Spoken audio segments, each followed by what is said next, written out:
Welcome to World of Warships. You've taken your first step, downloaded the game, and are probably wondering, now what?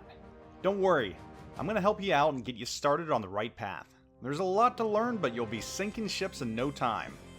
The first screen you're going to see in-game is your home port. Here you'll find all the ships you own. Your port is a little empty right now. Don't worry, that'll change soon as you play the ships you have and gain ship experience, or XP. This XP is then used to research ships in higher tiers. Your first ship is a tier 1 ship. There are 10 tiers and the ships get progressively better with more firepower, armor, and abilities.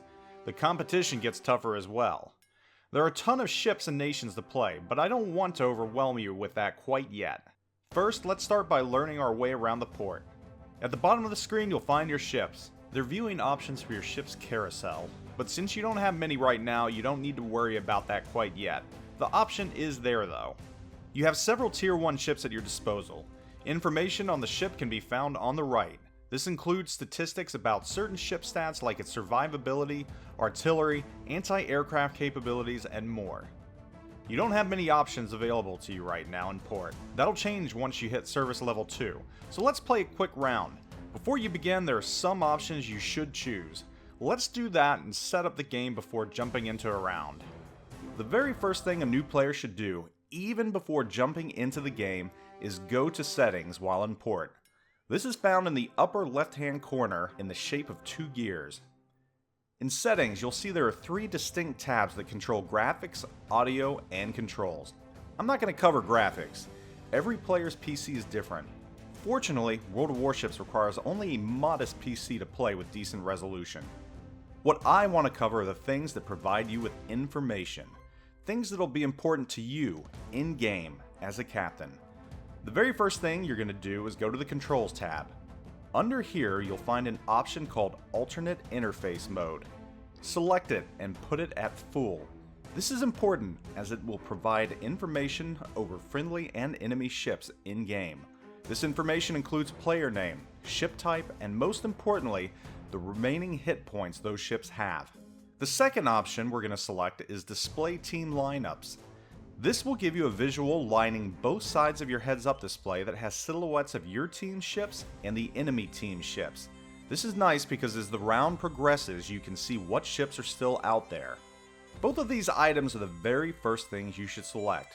Also, make sure Show Main Battery and Show Torpedo Tubes Indicators is selected as well.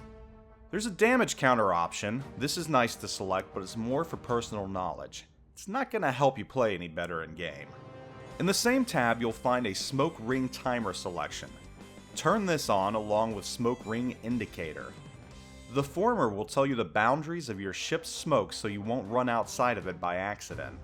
The latter will tell you how long the smoke has remaining before it wears out. Both are vital to your survivability. With these items selected, you've already gained a large amount of information that'll not only help you survive in battle, but will give you valuable information that'll help you determine how exactly you want to fight. Now that you know how to set up the game, let's play and learn some controls. Alright, this is your ship queue.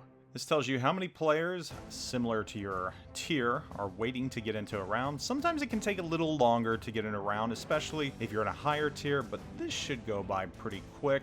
There's plenty of players here, so looks like we're going to get in the round right now.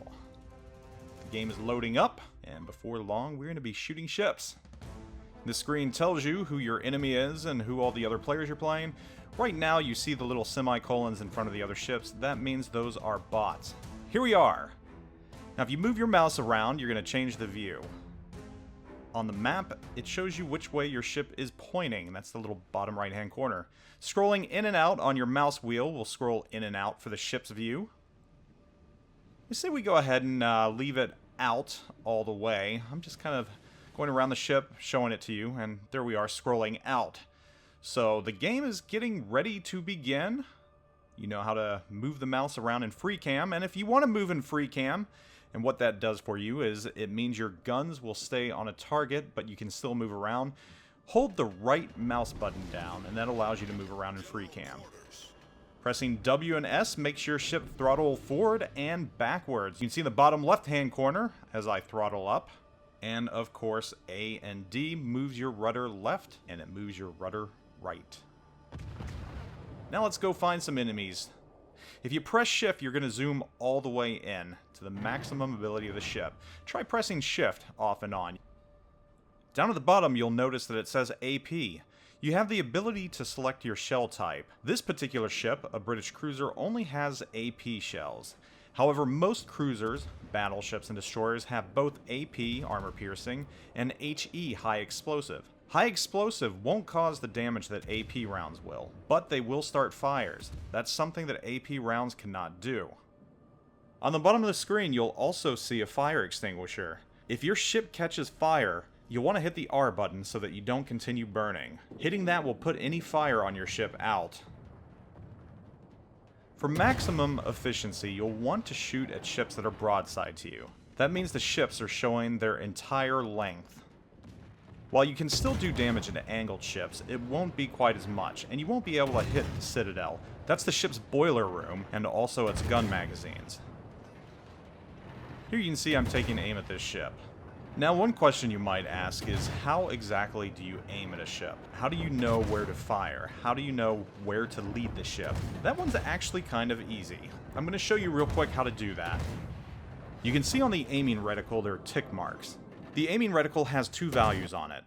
On the right-hand side, you see distance. On the left, time. That tells you for this ship, it'll take the round 2 seconds to travel 4 kilometers and hit your target. All you have to do is take the ship you're aiming at's distance, which in this case is 4.2 kilometers, and then take the time, which is 2.29 seconds. You align the left hash mark for time, or right hash mark depending on which way the ship's going, with the center of the enemy ship. It's that simple. So for 2 seconds, you want to put the left hash mark out about 2 seconds from the center of the ship. Now, you might want to lead a little more depending on where you want to hit on the ship, but that's the gist of it, and it's pretty simple. Also, to increase your odds of hitting the Citadel of the enemy ship, you want to aim for the waterline with your armor-piercing rounds. One more thing too, you never want to show your Citadels, so do your best to keep your ship angled at your enemy. What does being angled mean? That means showing as slim a profile as possible. You don't want to approach flat on. Oh, great news! We've won this battle! Let's go to the post-results screen, and then from there, let's see what happens next. Very good. We've been awarded Service Level 2, and more options are available to us in port. On the module screen located here, you'll find items you can purchase for your ship. This particular module will help increase your gun range. You need both credits and XP to research and purchase modules. You also have the ability to see all researchable ships. You can see those ships by selecting the tech tree, which is located here. Let's play another quick round and see what happens. Don't worry, I'll fast forward through this one. Look at that, we've reached Service Level 3 and we can also play in random battles. These are player versus player battles with no computer controlled ships, so be careful. There's several more important service level milestones, but I'll cover those in a future video. For now, you've got the basics to get out there and start sinking ships. Best of luck. Zoup out.